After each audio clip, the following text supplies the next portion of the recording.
how you are structuring your training is just as important as the actual training itself, okay? So I wanna give you all an analogy real quick. You have one guy at the range who shoots a drill and it's super, super fast and he gets done and he's like, hey man, what are the hits? What do you mean? It's like, I don't know. I don't know what my sights were telling me. And he goes down range, all alpha. And he's like, let's go, let's go. Guy number 2 walks up to the line. He shoots, and he's like, man, I threw that one low and I threw that one over the shoulder for a mic. And he's like, oh, dang, okay. Well, which one of those two guys, guy 1 or guy 2, do you think has a better grasp of shooting and actually training in general? It's probably gonna be guy number 2. Now, which one had better outcome? It's gonna be guy number 1. So that's why I wanna describe and tell you the difference of process, guy number 2, versus outcome-based training, guy number 1, and the differences in why you should prioritize principles and process over good hits and faster times. Those will come with principle and process-based training, but not to be focused deliberately on those. Process or principle-based training is gonna be adhering to the overarching principle of the different shooting. So let's take grip, for example, okay?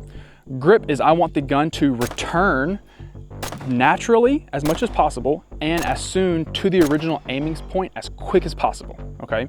Now, how I achieve that really doesn't matter. There's a lot of high-level shooters that go really, really thumbs forward, some high-level shooter that goes thumbs back, some high-level shooters that put their finger around the trigger guard.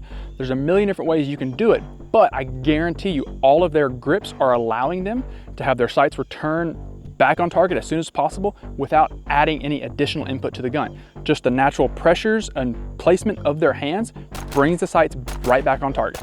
Outcome-based training is gonna be, hey, hold the gun with your hand exactly on the pistol like this and place your support thumb just like this, and you're gonna get the same results as me. Well, that might work for one instructor if he's teaching that, or it might work for one individual if he's trying to practice that in himself, but there's multiple different guns you have to take into account for. There's multiple different hand sizes, finger lengths, people, grip strengths. Like there's so much things you have to account for that just telling somebody exactly how to do something doesn't really work most of the time. You really have to be able to say, hey, what's the principle I want to achieve in this? Fast return to sights, ability to smash the trigger without disturbing the sights, definitely with the grip. So that's why a principle-based approach to grip is going to be a lot more efficient than an outcome-based approach for grip. The same thing goes with sight picture or shot calling ability in your shooting. So an outcome-based approach might be, hey, I want to park the dot in the center of the target and have a nice, clean, crisp, steady dot, and then I want to rip 2 splits as fast as possible.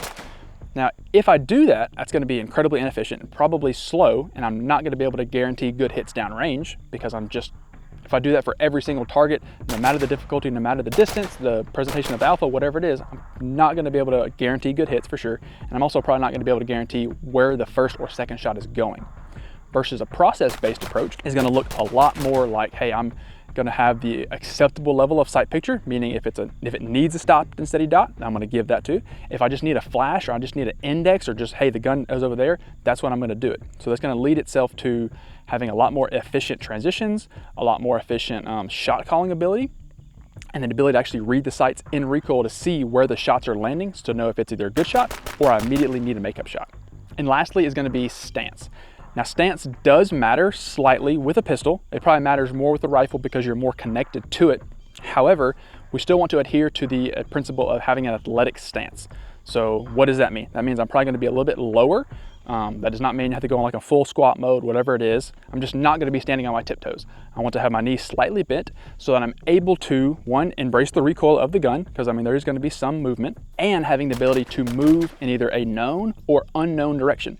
In competition, which I do a lot, there mostly is known distances where I come into one position and I know in which direction I'm going to leave. If you're more of a self-defense or a law enforcement shooter, like having the ability to move in any direction when I come into a position is much more valuable, okay? An outcome-based approach to that is going to be, hey, what does the timer say? Does the timer say that I have a faster split time or a transition time in between 2 target or positions? And so I might lead to the outcome of, hey, when I run into position, I crash into position, I'm on one foot, I'm on one tiptoe, I'm leaning out of position, but the timer says it's faster, so it must be better. Well, not necessarily. If you actually tried to do that, and let's say you had trigger freeze, in the last position, you literally could fall completely out of position, have to come back into position, take a makeup shot or whatever it is, So having the ability to have a nice stable position or a principle that you're going to adhere to is going to benefit you in the long run a lot better. So with all this information, be very, very mindful of which techniques or principles that you're seeing on the internet from other instructors or other friends or even just your buddies at the range that you're bringing in and kind of accepting as good, and be very careful of what you're actually giving to other people. When it comes to new shooters, try not to do a lot of technique or outcome-based stuff. Try to do principles and teach them how to get better on their own so that their process of getting better is a lot shorter than what you can, and you can kind of distill that information to give them only what they need and not kind of bombard them with a lot of extra stuff.